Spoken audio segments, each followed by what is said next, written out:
Stuck in a rut? Find your way out at motionvfx.com. Dive into thousands of creativity-boosting assets for Final Cut Pro and DaVinci Resolve. Whether you're crafting cinematic wonders, engaging YouTube content, or stunning music videos, we've got tools to elevate your editing with an intuitive drag-and-drop workflow. Reclaim your time and create further with motionvfx.com. Hey, welcome back to ResolveCon. Hey, we're just right in the middle of it here, and I'm so excited to have you here. You specifically sitting there just in the comfort of your home, just, you know, maybe on your laptop or your phone, just like munching on stuff, you know, like maybe like a candy bar or like chips or something, which or crisps, depending on if you're English or not. You know, there's all kinds of things you could eat. Man, you could like drink soda. I'm supposed to move on. Let's go ahead and thank our sponsors, shall we? Hey, Blackmagic Design, thank you so much. DV Resolve, Action VFX, Motion VFX, Nobe Omniscope, Logic Keyboard, and Wipp Templates. You guys are amazing. You make this all possible. You make this available for us to share on the internet for free with everyone. Well, that's just neat. And speaking of sponsors, we have some lovely giveaways from sponsors. If you haven't, make sure to click the link in the description to register to be a winner. You know what? When I was born, my mom said this kid registered to be a winner. I don't know how she could possibly know that, nor did I have the legal means to do such things. But we're still giving away some cool stuff. A copy of Resolve Studio from our friends at Blackmagic Design. Hey, thanks, guys. That's neat. That's neat of you. An Action VFX voucher for $400. Sweet. You guys, VFX assets. Oh, baby. And then we also have another Logic keyboard to give away for DaVinci Resolve. Very exciting as well. So if you want to win those things, all you have to do is put your name in the hat. You only have to do it once. If you did it 2 days ago or 8 days ago, guess what? It's still going to work. You're still entered to win. All right. Okay. Let's see what's next. I think that's about wraps it up. I think that's all we got for today. So thank you so much for, wait a minute. Wait, I know what's next. Hey, we have some incredible guests here. This is, I discovered these folks just a little while back. And if you don't know Team2Films, everything they do is amazing. And that's not overhyping it. Literally, if you've seen anything they do, you're just like, dang. How can they be so great? Makes everyone else look bad in the best way possible. Let's bring them on. Leon and Natalie from Team2Films. Hey guys, how's it going? Hey, great to see you. Thank you for the kind words, but I'd rather just keep watching your comedic routine. You're very good at stand-up. Well, this is why I'm holding a mic now. She's like, hey guys, I just flew in from Portland, and boy, are my arms tired. I don't know. But I'm really glad you guys are here. I'm so excited to learn. And what are you going to be talking about today? We're going to be talking about recreating the look of vintage lenses in post in DaVinci Resolve. It's going to be awesome. And Leon's going to look after you all today. I'm not going to be here. I'm going to be supporting in the other room. But I'm going to be with you all tomorrow in the VIP session all about collaborative workflows using Blackmagic Cloud. So if you haven't gotten your tickets for that already, may I please encourage you to do so, because it would be great to be with you tomorrow and answer your questions live as well. But you're going to be in the very capable hands of my number 2, Leon. Wait. Thank you so much. All right. What an intro.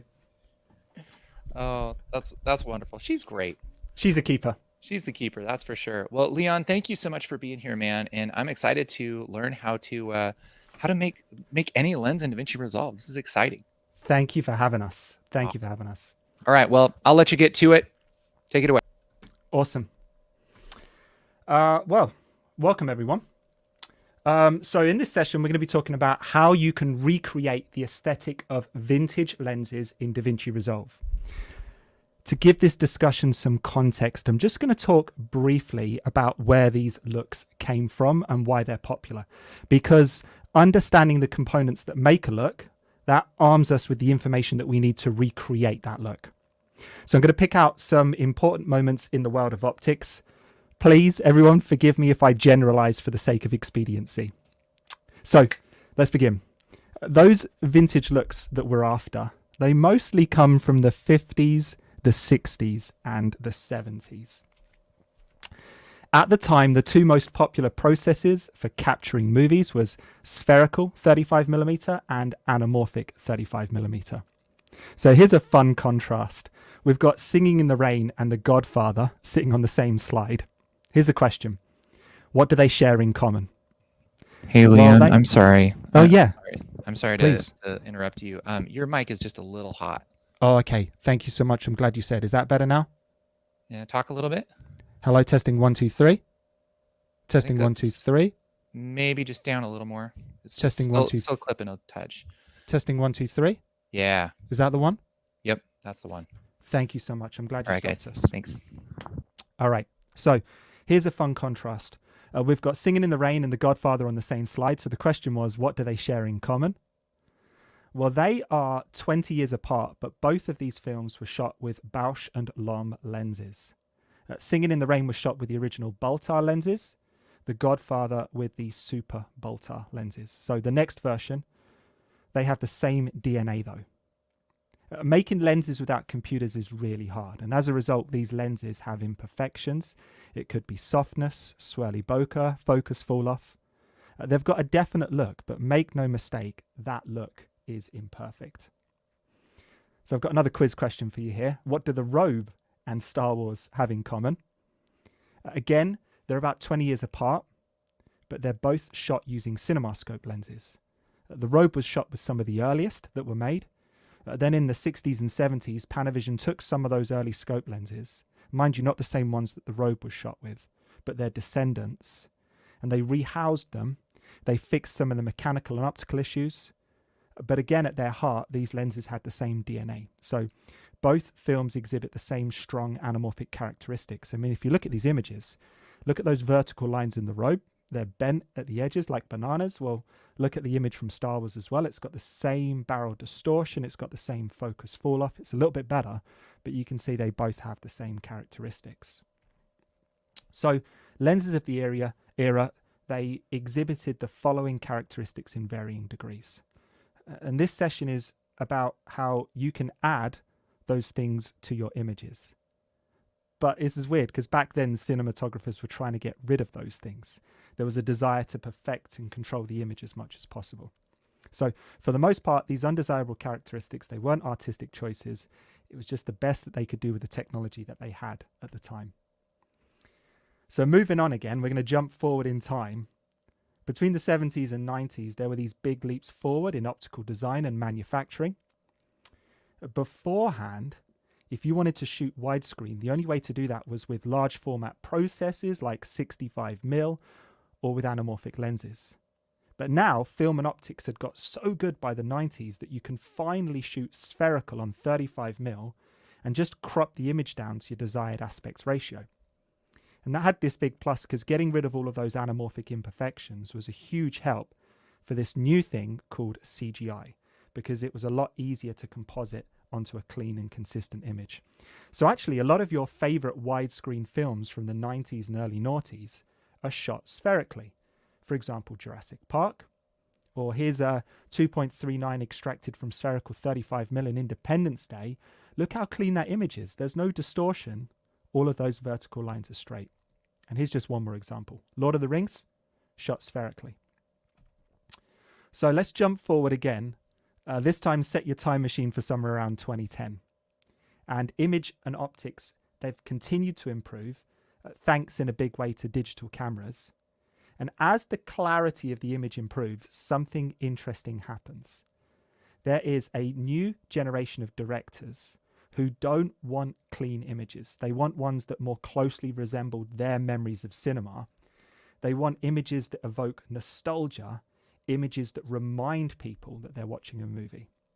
So we hit this inflection point where the quest for clean became the quest for character. So this is Star Trek from 2009. By the late noughties, Panavision had made the E, G, and T series anamorphic lenses. And JJ comes along and he says, nah, let's shoot with the C series from the 60s. Inception used the same lens. Look how bowed those vertical lines are in the extremities of the image. And as a result of this renewed interest in vintage lenses, their prices absolutely skyrocket. So one of the most popular spherical lenses, the spherical vintage lenses, is the Canon K35. Do you know now if you want to buy a set secondhand, it will cost you about $250,000, which is crazy because just 15 years ago, those same lenses might have cost just $25,000. So on the one hand, making movies with vintage lenses can be very expensive. But fortunately, manufacturers have responded to the market's cries for lenses with vintage characteristics. It's kind of crazy because people are now making brand new lenses, but deliberately making them bad, sort of. So making movies with vintage lenses doesn't have to be expensive, but it is kind of still hard because those lenses do have certain challenges. So there's another approach. This brings us down to what we're going to talk about today. We're looking to another cinematic pioneer for this. We're looking at David Fincher. He's renowned for how much he loves to control details in the image that he shoots. So this image that you're looking at was shot with a Leitz Summilux Cine lens. It's expensive. And it's one of the cleanest lenses you can buy. But look, it's got barrel distortion, anamorphic flare, chromatic aberration, sharpness fall off. It looks like it's a CinemaScope lens. Well, those characteristics have been added in post. So what if you can get all the benefits of shooting with clean spherical lenses, but you can dial that vintage look in post? This is what we're going to do today. Now, I don't have Leitz Summicrons to shoot with, but I've got this. This is DaVinci Arles Primes. That's kind of DZO's answer to lenses like the Summicrons or Takeda Vista Primes, lenses like that. Why are these lenses a great starting point? It's because a clean image gives us a blank canvas now to paint whatever characteristics we want onto it. So, heading into Resolve, I've got a series of images shot on these lenses, and we're going to see if we can turn them into a convincing vintage lens. So I'm going to start with this shot here, which I kind of love because it's like a nice ordinary shot to start with. There isn't anything in there that screams anamorphic or vintage, and we're going to try and make this into a CinemaScope image. And the first thing I'm going to start with is I'm going to add that characteristic distinctive anamorphic bokeh in the background, you know, where the highlights, the out of focus elements stretch vertically. So let's add a new node to do this, and I'm going to keep everything nice and neat and label it. And I'm not going to use like the default blur and sharpen controls here because it won't give me the right kind of blur in the image. Up in the effects browser, we've got a really cool effect called lens blur. And if I pop that on the image, you'll see one of the controls it has is anamorphism. I didn't know that was a word, but this controls the shape of the out of focus highlights. You can see they can stretch horizontally or vertically. So let's go full vertical with that. So that's now emulating the out of focus highlights of an anamorphic lens. It's blurring the entire image at the moment, right? We don't want that. We want it just to blur the background. Sometimes when I demonstrate stuff, what I'll do is I'll show you a bad way of doing it because it helps us to appreciate the good way of doing it and why we're going to do it that way. So I'm going to grab Magic Mask in object mode and let me just, there you go, draw him in. I'm going to invert that so it's blurring the background. And you'll see that the problem with this, the problem that's happening here, see this smudged halo that we have around the edge of our model here? That's because of the order in which the mask and the blur are getting applied. So DaVinci is applying the blur to the image. So that means it's blurring the foreground into the background and vice versa. And then it's cutting that shape out with the mask. We want it the other way around. Now, this was really hard to do up until version 19 when Blackmagic released the defocus background effect. So let's delete off lens blur and we'll pop in the defocus background effect. And this effect likes its mask the other way around. So let's flip that magic mask back around. But check this out. We now no longer have that smudgy halo around our character. Awesome. Let's just make it a little bit blurrier and, of course, make it anamorphic. Magic Mask is an amazing tool, but I don't think it's the best tool for this kind of job that we're doing, because as things get further away from the camera, I want them to get more blurred rather than just having this hard line where it's clean and crisp and now suddenly it's blurred. So let me take off the Magic Mask and I'm going to use Depth Map. Now I can't build Depth Map into my bokeh node because it's already got an OpenFX effect on it. I will create down here like a little parallel image pipeline, and let's name this up Depth Map, and I'm going to grab the Depth Map effect and apply it to that. Now obviously I can't see what's going on in this node because it's not connected to my image pipeline. This is what the highlight button is for. It allows me to see just the output of the node that I have selected. And this little map here, once I feed it into that bokeh node, parts of the image that are black will be completely defocused and parts of the image that are white will be crisp. But as you can see, this depth map, everything's grey. There's no pure black and there's no pure white in there. And I don't want his head getting defocused. I want that to be sharp and crisp. So I will use the map adjustment tools. And I've kind of, I've had some experience with this shot already, so I'm just going to jump straight to values that I know work. And you can see that he is now going to be completely in focus. That brick wall to the left will be partially defocused, and the background is just going to be all the way defocused. Right.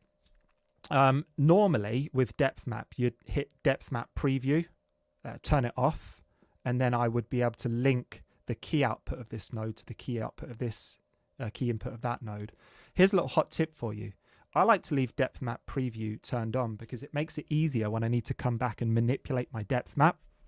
And when it's turned on, instead of connecting the key output, I could just run the RGB output straight into the key input of the bokeh node. Let's turn off the highlight mode. I feel like I've already said bokeh, bokeh like 3 or 4 different ways, so I apologize for the shifting pronunciation. Cool, check that out. We've got a nice defocused background. He's nice and sharp in the foreground as well.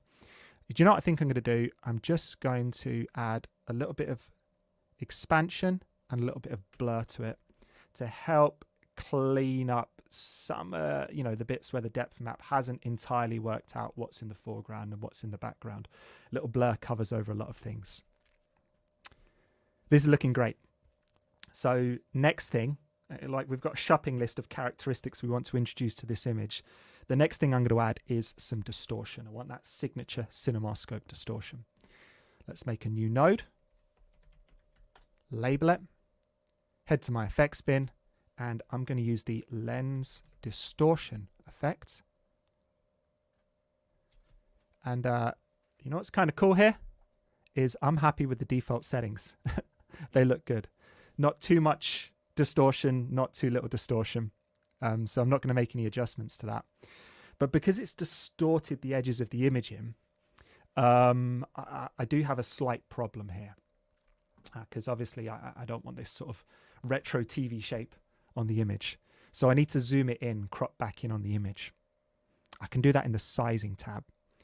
By default, this opens in the input sizing tab. So in my image pipeline, if I make changes here, it's going to resize the image at this point in my pipeline. I want the resize operation to happen here, just after the distortion node. I can do that by switching to the node sizing tab. And now anything I put in here is done after the distortion. All right. Do you know what like a really important part of the CinemaScope look is? That's the aspect ratio of the image. So let's add some letterboxing to this. I'm going to head back to the edit page. I can do that if I go up to timeline, output blanking. Look, I can turn on 239 output blanking here, which is cool. But the problem with that is it applies that blanking to the entire timeline. And I often use like widescreen in a project where I've got different aspect ratios. So I want to have letterboxing in one part, but maybe not in another part. So let's turn output blanking off. I could go download a PNG or something to do this, but why do that when we've got Fusion built into DaVinci Resolve? So let's add a Fusion composition. Going to pop that in and make it nice and long. We can close effects down now, and let's run into the Fusion page. One moment. Sorry about that. All right, so let's head back into the Fusion page. Here we go. Here's our blank Fusion composition. We've got so many fantastic Fusion teachers on at ResolveCon, so I'm not going to labor this too much, but I'm going to make a rectangle node, a background node, connect the two of them together, connect it to my media out, and let's tweak this rectangle node. I'm going to make it the same width as the image, and now look what happens when I click invert. Ladies and gentlemen, letterboxing, black bars. But I don't want to have to sort of work out the maths here to like, I want to be accurate. I want to put a proper CinemaScope aspect ratio on this image. So let's just write a teeny expression here. I'm going to right click on the rectangle node, go to edit controls. And first up, I'm going to add a custom control and call it aspect ratio. I'm going to make it a slider, and I'm going to give it a default value of 2.39. Done. There it is. There's my new aspect ratio control. And then I want this to control the height of this rectangle. So let's open up the expression controls here. And here's an expression that I wrote earlier. Jake Tip did such a fantastic job with his lesson about Fusion expressions the other day, so I can't do any better than that. So let me just paste this expression in. And now, check this out. I can put an actual proper cinematic aspect ratio in here, and it controls those black bars. So I could just go use this Fusion composition straight away in the edit page, but I'm going to go one step further. I'm going to turn it into an effect that I can control on the edit page. So select all the nodes, right click, go to create macro. I want to select that custom aspect ratio control I made so it gets exposed in the edit page. Let's hit close. I'm going to save my macro tool into the folder where DaVinci Resolve looks for those Fusion macros. So let's go generators. I'm going to pop it in here. And now, when I head back to the edit page, I can get rid of that Fusion composition that I created because I've now got a custom Fusion generator that I've made. And when I pop it in, check this out. Look, I've got controls in here. And if I want to do that cool thing, you know, where the cutscene starts and like the bars come in, look at this. It's an animatable property. So I could have it kind of, crimp down on the image as that cool cutscene starts playing. So we'll just reset it to 239. I'm going to extend it so it's the length of all 6 of these shots down here. That looks amazing. So back into the color page. And let's carry on with this shot here. I need to reposition him down a little bit, right? Because I didn't frame this shot initially for CinemaScope aspect ratio. So there you go. That looks good. Next thing I'd like to add is chromatic aberration. So a new node.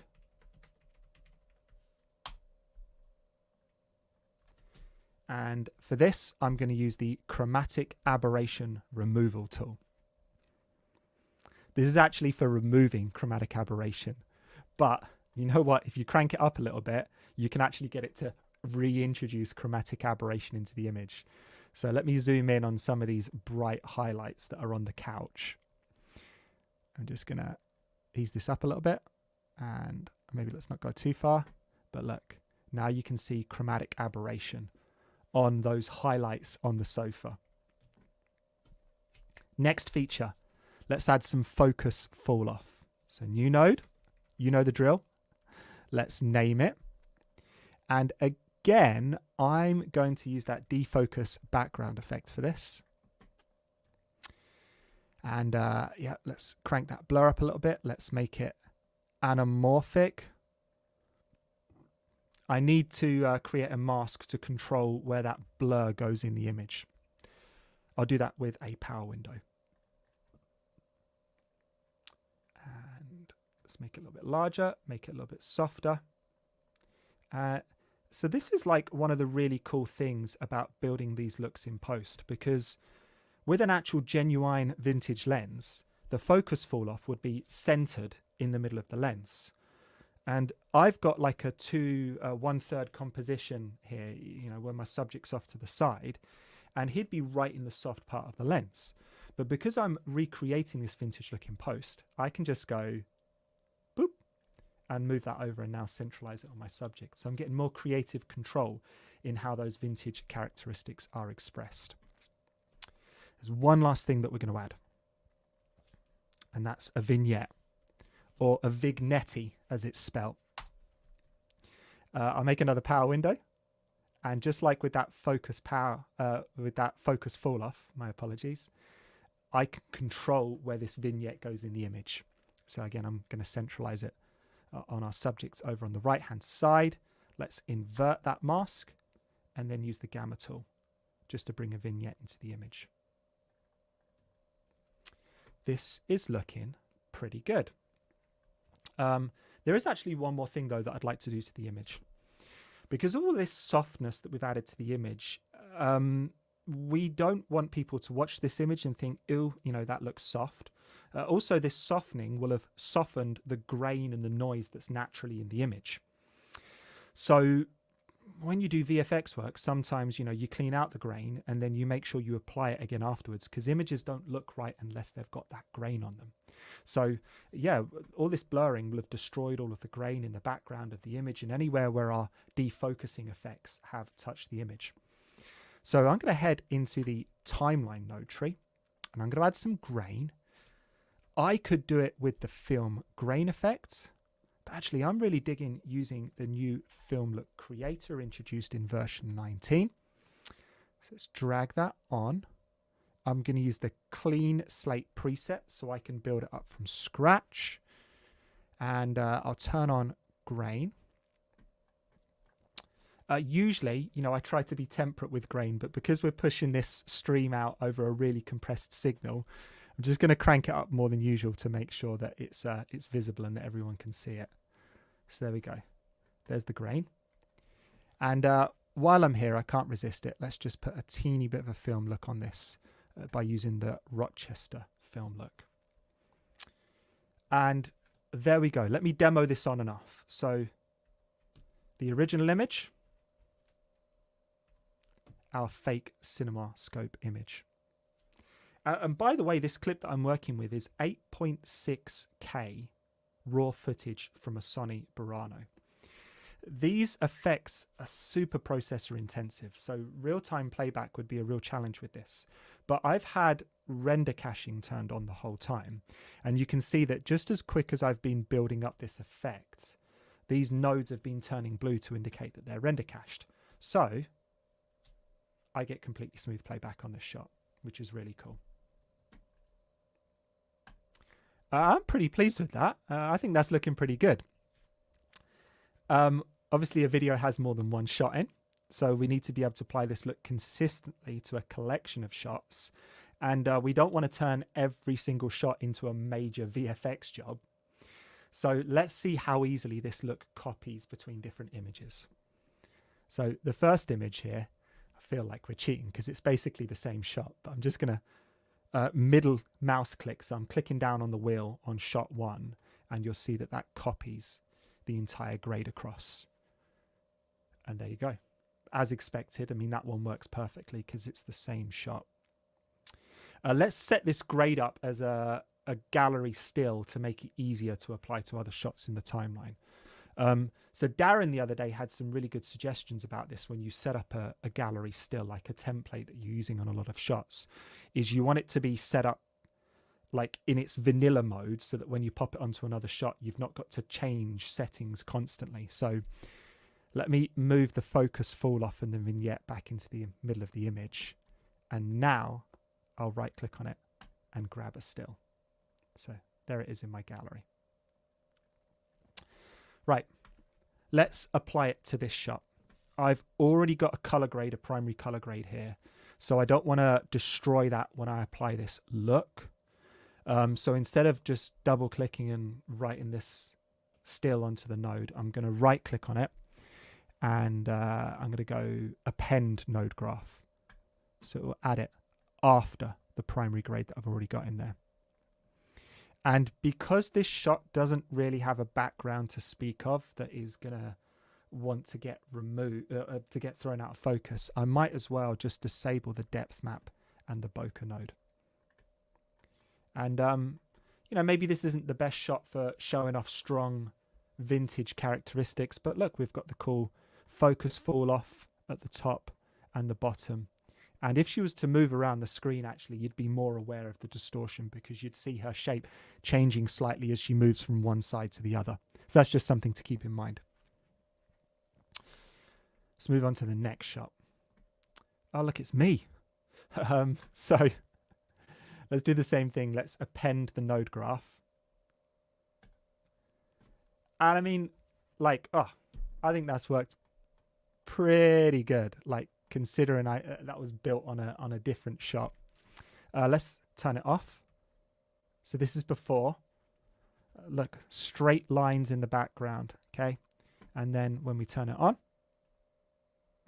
now they're all bowed as we'd expect to see in CinemaScope. And what we can do is let's just click on the depth map and hit the highlight button just to check that the depth map is capturing the foreground correctly. My goodness, my my ears do look big in silhouette. So yeah, look, brilliant. That's capturing it correctly. This is why I like leaving the depth map preview turned on, because checking it out was as simple as selecting the node and pushing highlight. That looks great. So the shots that we've dealt with thus far haven't had any strong light sources in them. So we haven't really had an opportunity to create some anamorphic lens flare. So that's what the next shot is for. This shot here. So we've got these candles. They're bright light sources, you know, when you're filming in a room that hasn't got any other lights in. So let's apply our master CinemaScope grade to this. I'm going to append the node graph. Close down the gallery now. Hey, we can even get rid of the clips preview to make even more room. First thing we need to do, so new shot, let's just check if the depth map is working properly with this shot. So I've selected the depth map node. I've hit the highlight button to turn on the depth map preview. And yeah, man, this is all wrong. Look, it's capturing way too much of the background. This is all behind our subjects, so it should be like black or dark grey because we want it to be thrown out of focus. So again, I've got the privilege of hindsight here, but from playing around with this image previously, that far and near limit I've found to work really well. Look, it's isolating him really nicely now. So we can turn that highlight mode off. I mean, man, I think that's looking really nice. Let's add some lens flare to these candles. I'm going to add it after the vignette. Now, in Resolve, there are really cool effects like lens flare. Let's apply this. And I think by default, yeah, by default, it's given me like a spherical lens flare. But one of these presets up here, 1970s sci-fi, which I'm pretty sure it's like in the film look creator, Rochester is kind of the Kodak thing. 1970s sci-fi, to me, that sounds like Panavision C-series lenses. And I've now got this control and I can position the lens flare where I want it. That looks pretty cool. This image is locked off, okay? So the tripod's not moving. So I don't have to worry about animating or tracking in the movement of that lens flare. But there are like 4 candles here, and I won't see this all the way through, but I guess what I could do is I could add a parallel node, and then I could apply a lens flare to that, and grab that and move that into place, and then I could repeat that 2 or 3 more times, but that kind of gets a little bit tedious. And if we're going to apply this look consistently across a series of shots, we want to avoid that scenario where we have to do a whole bunch of manual work with every single clip that we come across. So I'm going to show you a really hacky way of getting some nice anamorphic lens flare in your images, but without going through this palaver. So let's undo the creation of that second node. There we go. We're back to 1. Let's delete that lens flare effect. And instead of lens flare, I'm going to use lens reflections. Here we go, lens reflections. And it's given us this really nice, soft, internal lens reflection, right? It's trying to simulate what happens when light bounces around inside of a lens. I've got controls here for different elements in this lens reflection simulation. So, I can tweak some of these individual elements. So maybe I'll bring that brightness down, or I'll make it a little bit sharper, a lot less defocused. Let's see what's element 2 doing. It's giving us that like nice purpley haze. I like this stuff, so honestly, I'm not going to play with it. All the way down the bottom, reflecting element number 4 is not currently being used. So let's turn it on. When I increase the brightness from 0 to any value that was above 0, look, it's turned on the rest of the controls. And let's wait for it to render into the image. You can see all these nodes are still render caching in the background. Here is lens reflection element number 4. Position in optical path. This control here is kind of controlling in this virtual lens which one of the pieces of the glass in the lens is actually producing this reflection. And the more I dial this value down to 0, you'll see that that lens reflection gets closer to the source that's creating it. So all the way at 0, it's directly on top of the candle. Brilliant. I wonder what this stretch control does. Let's amp it up a little bit.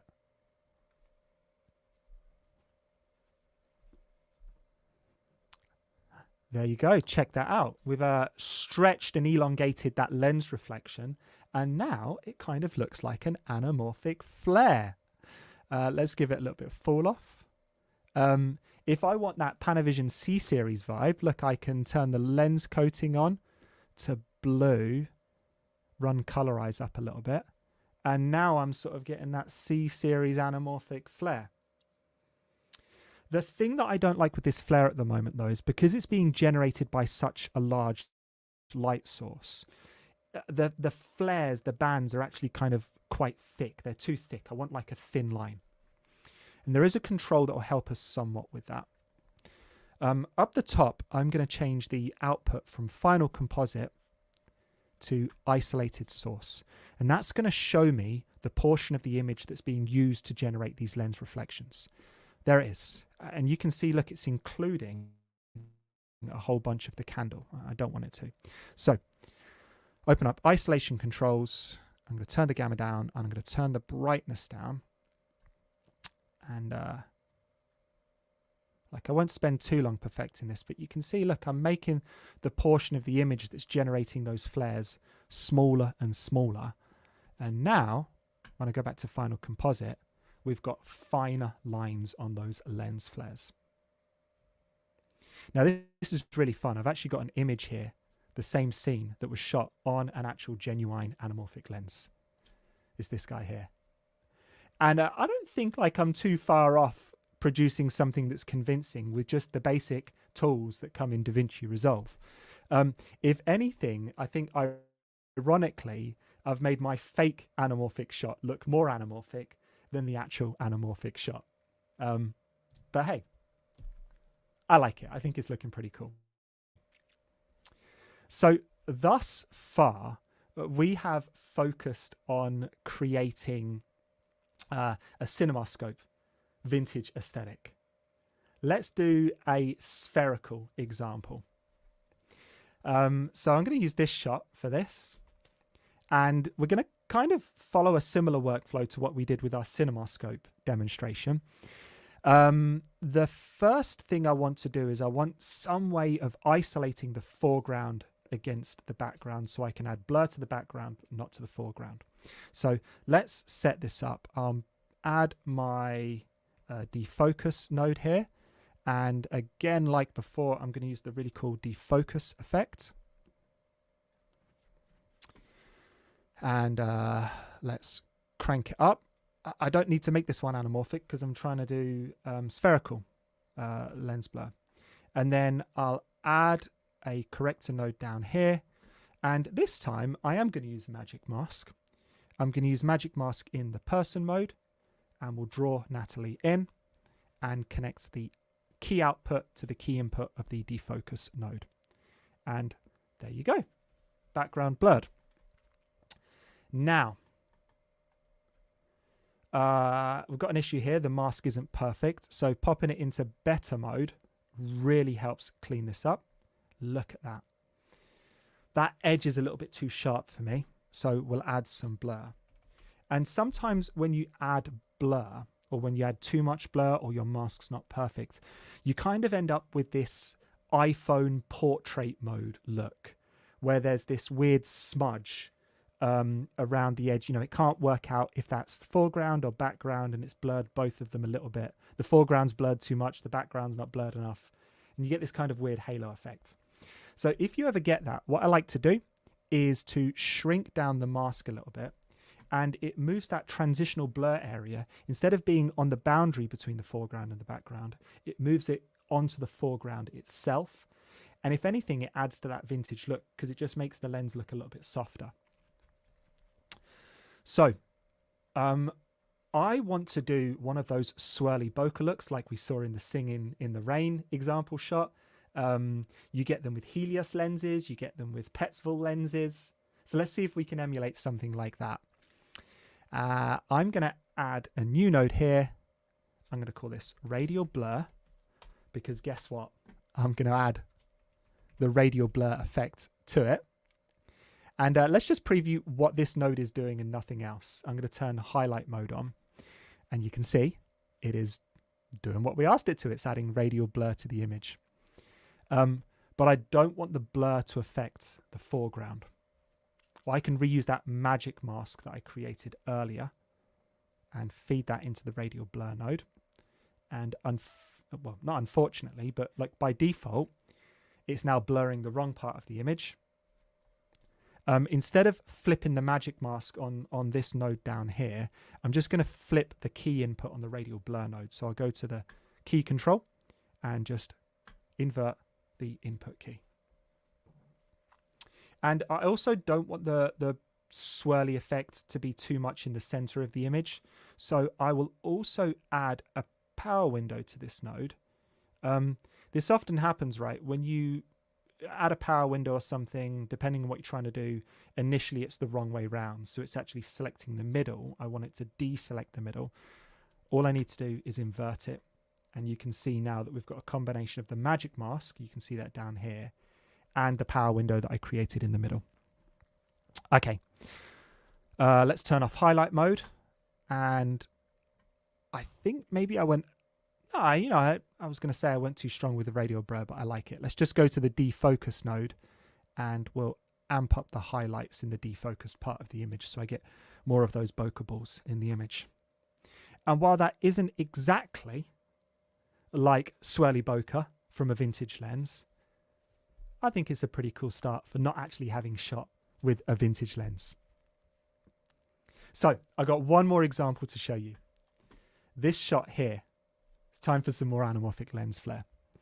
I could, in the color page, I could add the lens blur effect up here, and I could use the tracking controls in the color page.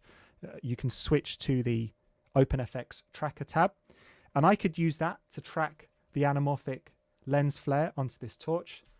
But why do that in the color page when we've got the Fusion page?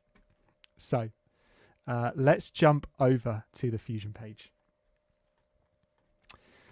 Now, tracking this torch as it moves backwards and forwards might be difficult because the shape of the flare changes slightly. It passes in front of objects that are in the background.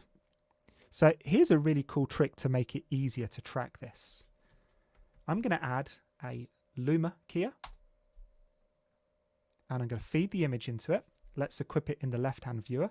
I did that by selecting the node and pushing number 1. And I can actually Luma key this image until all I see is that perfect round center of the torch.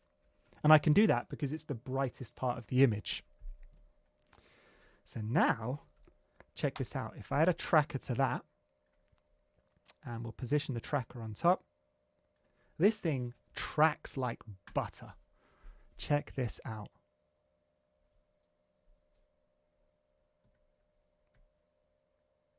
I mean, that track is just absolutely glued to that. And I'm using the new IntelliTrack, not the old point tracker. The new IntelliTrack is fantastic for locking onto an object. It doesn't look for patterns. It just sort of, it knows what an object is and it tracks it.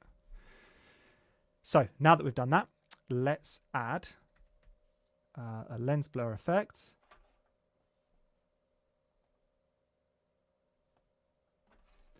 And sorry, not lens blur, lens flare. So like the lens flare effects. Oh, I don't want it attached there. Let's detach that.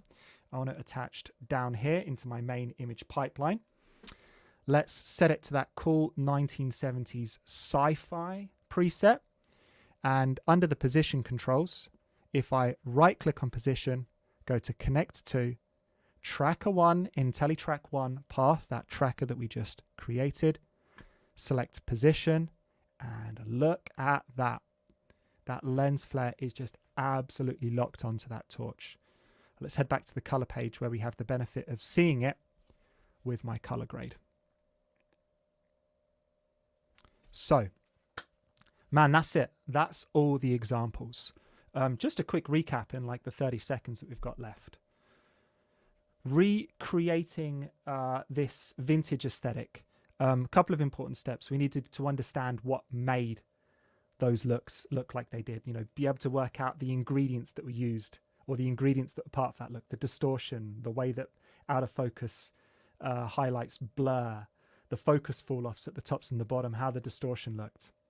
And almost like we made a shopping list, and then we got our shots and we went through and we added those characteristics one by one to the image. And within reason, it was pretty easy for us to consistently apply them across a series of images. A little caveat on that though, it's not always possible to completely change an image in post, right? Sometimes you're stuck with what's been burnt into the image when it's shot. So maybe you might want to shoot with this look in mind, compose a certain way, shoot wider than you need so that once you've added that distortion, you've got plenty of room. And after all, this is why they have VFX supervisors on set, to make sure that the material that's captured can be used in post the way that they want it to use. So, hey everyone, thanks so much for joining us and listen to me talk about vintage lenses. Yeah, man, that was amazing. What great tools. And I can't believe how good the final image looked. I mean, especially compared to that real anamorphic lens. That was really great, man. There you go. Yeah. I mean, hey, all kudos to Resolve. I just used the tools. Someone put them there in the first place. Yeah.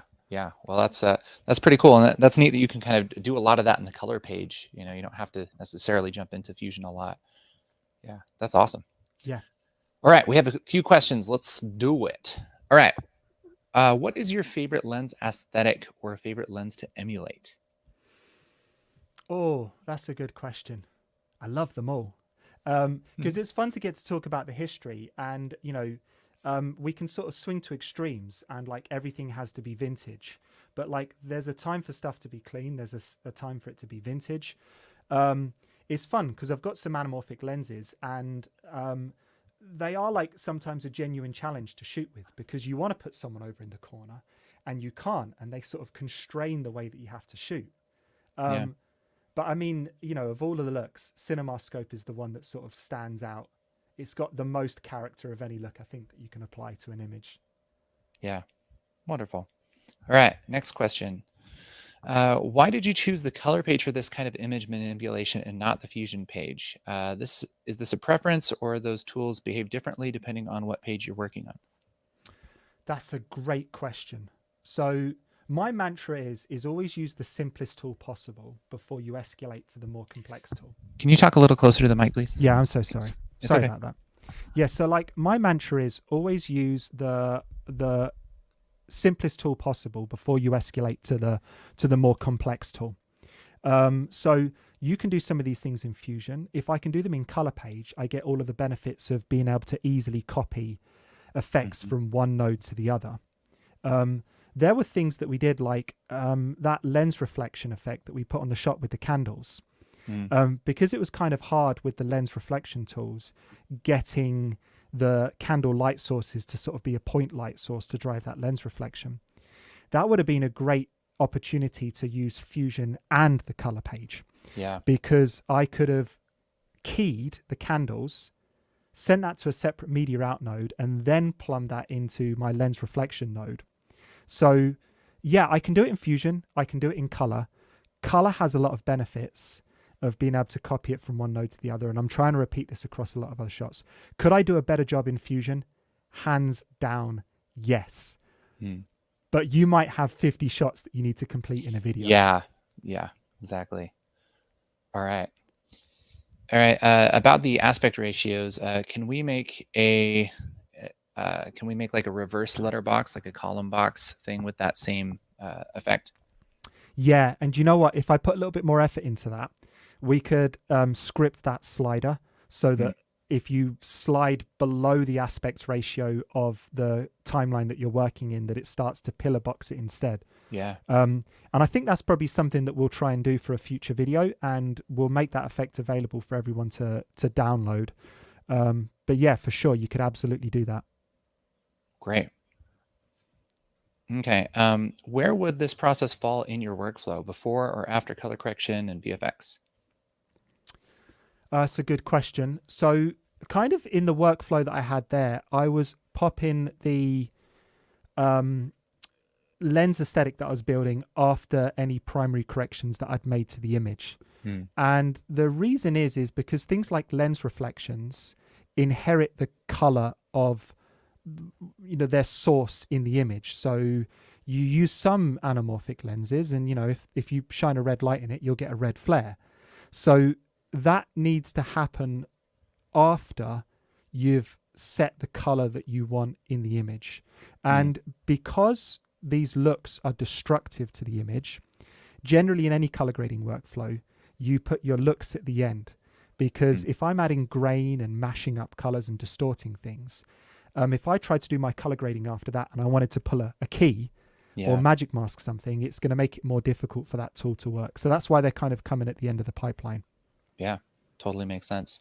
Yeah, I mean, even though it's not necessarily realistic to do that, because I mean, if you did shoot on a lens that has all these distortions and everything, you would have to deal with that. But I mean, then you're going through all of the hoops of, you know, reversing the distortion and, you know, doing noise removal and all of that kind of thing, just to get a clean image to put that stuff back on, you know. So you might as well skip that part, since you have the opportunity to put it on afterwards, since you're doing it in post. Yeah. All right. Wouldn't you want to add the flare before the distortion to distort the flares as well? So that's a good question.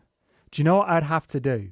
Is I'd actually have to go look at some anamorphic footage, because it depends on where the flare happens in the optical path of whether it inherits the distortion.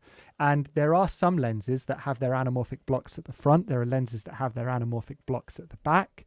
So yes, if you was trying to emulate flare that was affected by the distortion of the lens, then yes, you'd want to put it in a different part of the image. Yeah, interesting. I never thought about that. All right. If you've got a shot where the talent is moving, is tracking best to keep them in focus and not walk into the effects?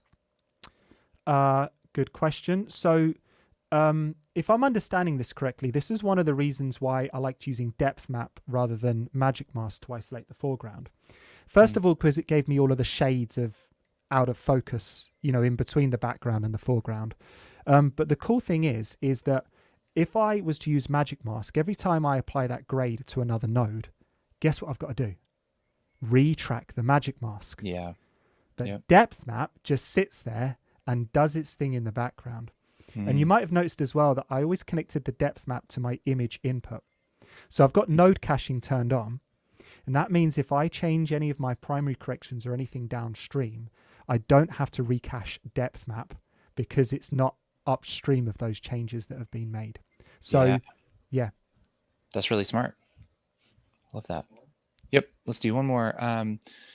Do you get access to lens grids and technical information of vintage lenses to recreate them identically and scientifically? Oh, I wish this was that precise. Yeah. This was just me on the distortion slider going, yeah, looks good. That looks pretty good. Yeah. Yeah. So this was 100% winging it.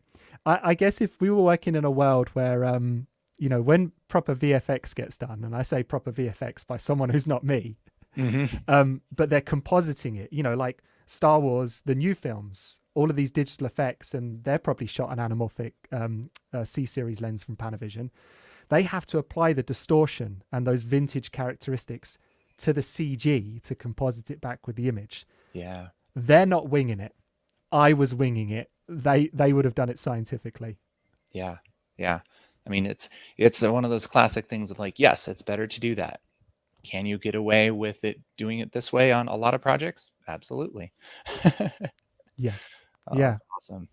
Leon, this has been great, man. Thank you so much. What a great presentation, and what a awesome set of tools that we have to give some character to our lenses. That's pretty neat. Thank you so much. And hey, awesome job with ResolveCon. This is fantastic. Hey, thanks, man. Appreciate it. All right, we'll let you go, man. Thank you. Thank you so much. All right, guys, give it up for Leon. Man. Guys, if you haven't checked out Team2Films, they are on YouTube, and they make really, really great videos. Really great. And can't say enough good things about them. Definitely make sure to check them out. They also have a course about switching to Resolve from other apps that shall not be named. It's true. So let's do our winners, shall we? Our winners from the giveaways. The winner of Resolve Studio is Taylor St. Sin. I think that's how you say it. You know who you are. Taylor, congratulations. Christina Rainier, Logic Keyboard. That's awesome. You get a Logic Keyboard. And then Carl Nelson, you get the Action VFX voucher. Congratulations, guys. We will be doing two more drawings, one after each session today. So make sure that you click the link in the description and you get all registered for that. And what do we got coming up next? Next is Cullen Kelly at 12 p.m. Pacific Daylight Time. So noon time for me, different times for you. Look up on the Google if you don't know what time that is. But it's about an hour from now. We'll have Cullen Kelly here. If you're interested in color at all, this is a do not miss session. All right. He's going to be going over the levels of look development in color. Very, very exciting. So we will be back here in about an hour. Well, not here, on my YouTube channel in about an hour. This will turn into a YouTube video, I'm pretty sure. Okay. But be back on my YouTube video in about an hour. Okay. Okay. See you later. A lot.